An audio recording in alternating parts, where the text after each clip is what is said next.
The reclaimed substation hums, a low-frequency heartbeat against the city's static. Dust motes dance in the ozone haze, catching the faint glow from a single neon tube, the color of a fresh wound.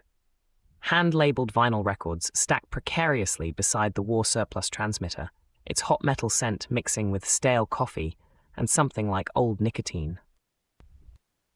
Black Star Pirate Radio. Across Kirribilli, the dial sits at 63 Fahrenheit under overcast. Wind check, northeast at 15 miles an hour. Welcome to the broadcast architects. From Kirribilli, the dial reads 63 Fahrenheit, overcast, with a northeast wind holding at 15 miles an hour. We're charting the internal compass, calibrating our worth not by external decree, but by the structural integrity of our own making. Our first signal pulse. The United States is about to confront the strategic implications of China's accelerated space program. China's Chang'e 6 mission recently collected lunar samples from the far side, a technical first that redefines access to critical resources and potential military vantage points. This isn't just scientific progress. It directly challenges US dominance in cislunar space, exposing national security interests and commercial ventures like SpaceX and Blue Origin to new competitive pressures. The immediate trade-off: US-led international cooperation versus China's unilateral assertion of lunar claims. Fact: the 1967 Outer Space Treaty lacks specific enforceable provisions for lunar resource ownership. This ambiguity directly exposes U.S. national security and commercial space entities, like NASA and private firms eyeing lunar mining, to potential future disputes over valuable materials such as water ice. A viable alternative: the U.S. could immediately initiate bilateral agreements with key allies, forming a Luna alliance to coordinate resource claims and development.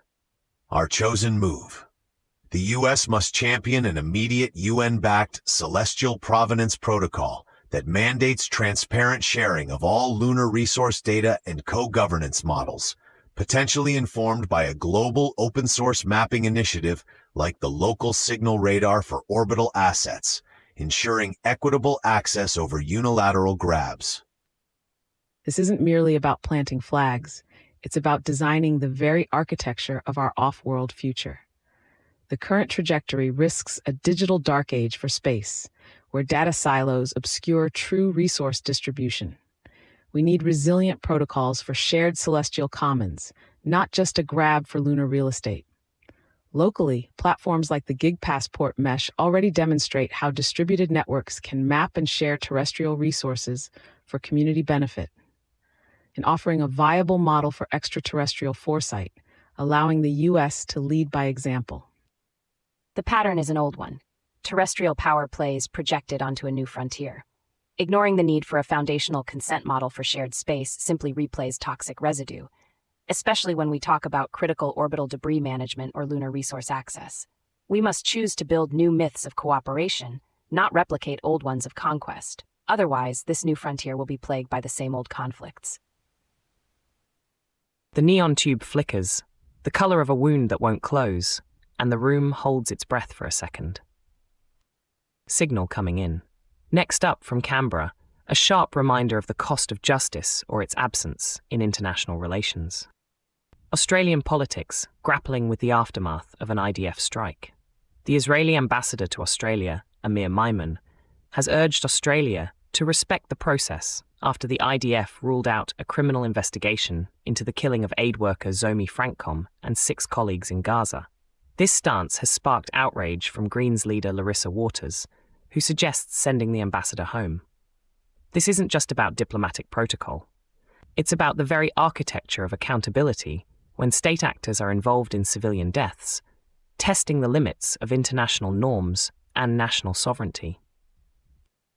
Fact: the IDF's recent internal review concluded the drone strike on the World Central Kitchen convoy was a grave mistake, but found no criminal wrongdoing, leading to administrative sanctions.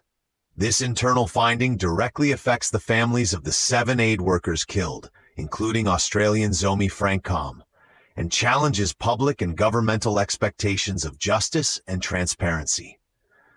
A viable alternative: Australia, alongside other affected nations, could pursue an independent, internationally backed investigation, potentially through the International Criminal Court or a UN-mandated inquiry, to ensure an impartial examination of the events. Our chosen move.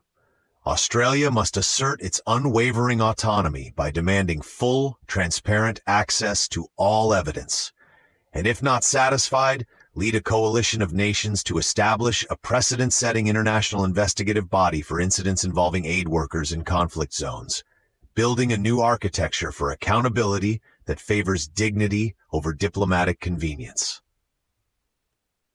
When internal processes fail to satisfy external demands for justice, it signals a fracture in the civic architecture of trust. The call to respect the process becomes a mere incantation if that process lacks perceived provenance and consent from the affected parties. This isn't just about one incident. It's about the structural integrity of international humanitarian law and the safety protocols for aid workers globally. We need to build resilient mechanisms that elevate independent oversight, ensuring justice isn't merely an internal monologue, but a verifiable, transparent dialogue. The myth of respecting the process often serves as a shield for toxic residue, allowing power to self-absolve without true accountability. The emotion here is raw: grief, outrage, and a sense of betrayal. To turn this confusion into an actionable vector, we must reframe the narrative from one of passive respect to active, assertive demand for a shared, dignified truth. That means using clear analysis to dissect the process itself, exposing where it fails to integrate logic and emotion in pursuit of genuine justice. And our final beacon for this cycle, focusing on the internal compass of care for those who have served. Impassioned Independent Senator Jackie Lambie reveals her own health struggles as she condemns Labour's callous disregard for veterans.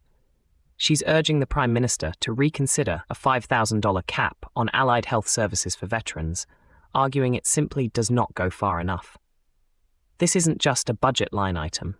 It's a test of our collective commitment to those who bore the costs of our civic architectures. It forces us to integrate logic, the fiscal realities, with emotion, the deep, often invisible wounds of service. Patching in a caller the skeptic. You're on the signal. Patching in a caller. Go ahead. Thanks for taking the call. Are we keeping people at the center of all this change? Black Star Pirate Radio. Continue the signal at TogeeVision.com. Tune in. Sparks and Stories. Gig Passport.